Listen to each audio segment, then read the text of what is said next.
going on, guys? Don is here. A few months ago, I made this track saw for my circular saw. And I can say that this is probably the easiest way to make one.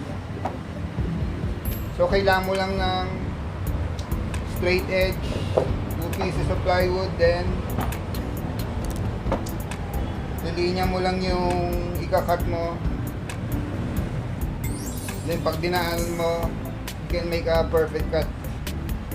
But there are times na mga twice lang naman sa akin nangyari yun na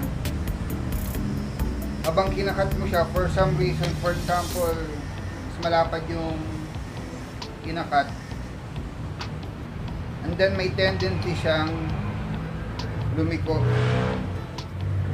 So pag lumiko siya, sira na yung piece na ikakat mo. So I decided na make an improvement for this one. So here's what I'm going to do. Kasi ang pinaka-guide niya ito lang fence na to.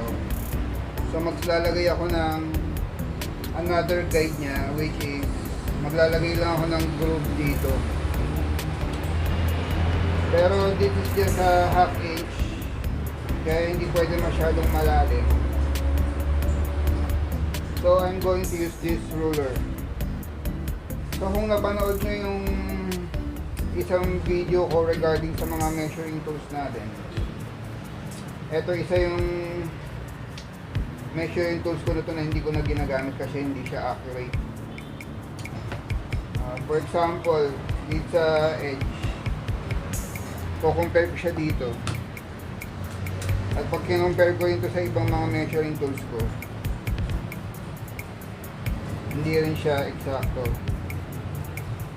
For example, this one, kung nakikita nyo, mas mahaba ito ng 32nd of an inch. Maliit lang yung difference, pero hindi ko pa rin siya ginagamit kasi yun nga, may difference pa rin. Hindi siya compatible dun sa ibang measuring tools ko. So ito yung gagawin ko, ito is 1 inch to eh. 1 inch yung lapad niya. So gagawa ako ng groove dito para sumakto to. So ang gagamitin ko is ito sa palm router ko. Bali yung router bit ko is half inch. So kailangan ng 2 passes, no? Pero para magawa kong eksakto yun, gumawa ako ng simple jig dito. This half inch ang lapad niya para ma-offset dun sa half inch na router bit. So ganito yung mangyayari dyan. Pagsasabayin ko muna sila, kaya ito may hook. Then diyan ko siya ikakat along my track saw. Kung makita nyo, sumasabay lang yung ruler kasi nahuhook siya rito. Then after that, meron na tayong half inch dito na groove. Then tatanggalin ko lang tong jig ko. Then yung ruler alone, ganun din ang gagawin ko hanggang sa dulo. Then magiging perfect fit na to. Basically, gumawa ako ng dado jig para dito sa half inch na router bit.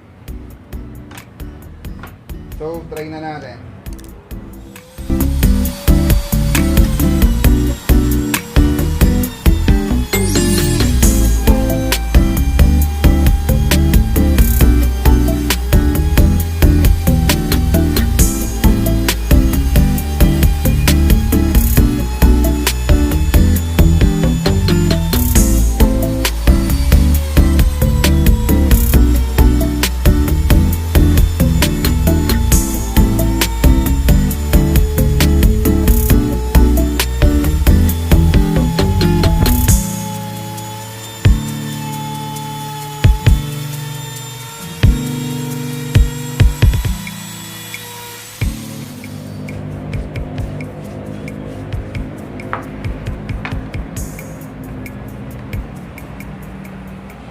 So as you can see, no, perfect fit siya. No, nag-i-slide pero wala siyang play. So maganda yung ginawa nating jig. No, hindi lang to, pwede rin tong maging dado jig na para sa mga half inch. Kung gagamitin ko yung half inch na router bit ko. No, any materials na gusto kong isalpa katulad nito, magagawa na. So another jig.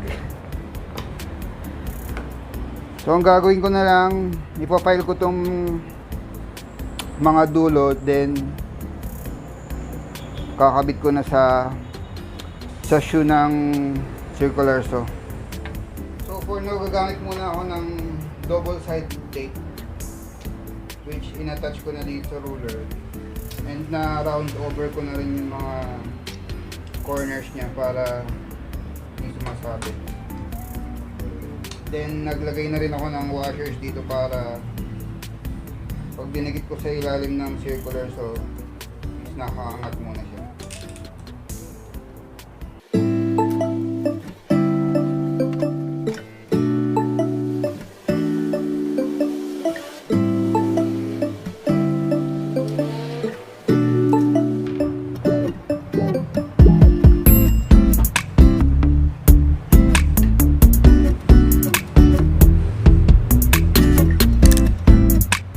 I think that was it, guys.